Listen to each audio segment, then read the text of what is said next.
स्थानिक स्वराज्य संस्थांच्या निवडणुकांचं बिगुल आता थेट पुढल्या वर्षी वाजणार असल्याचं जवळपास निश्चित झालंय. SIR मोहीम पूर्ण झाल्यानंतरच निवडणुका होणार असल्याची शक्यता व्यक्त करण्यात येत आहे. मतदार यादीच्या विशेष सखोल पुनरीक्षणाची म्हणजेच SIR मोहीम पूर्ण झाल्यानंतरच स्थानिक स्वराज्य संस्थांच्या निवडणुका घेण्यात येणार असल्याचं सांगण्यात येत आहे.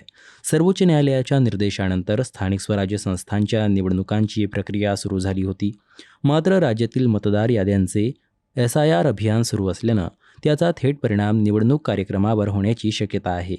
SIR प्रक्रियेदरम्यान मतदार याद्यांची तपासणी, दुरुस्ती, नवीन पात्र मतदारांची नोंद तसंच दुबार, मृत, स्थलांतरित मतदारांची नावे वगळण्याची प्रक्रिया केली जाणार आहे. त्यामुळे ही प्रक्रिया पूर्ण झाल्यानंतरच स्थानिक स्वराज्य संस्थांच्या निवडणुका घेण्याची शक्यता व्यक्त केली जात आहे. यामुळे महापालिका, नगरपालिका, नगरपंचायत, जिल्हा परिषद आणि पंचायत समित्यांच्या निवडणुकांसाठी आणखी प्रतीक्षा करावी लागू शकते.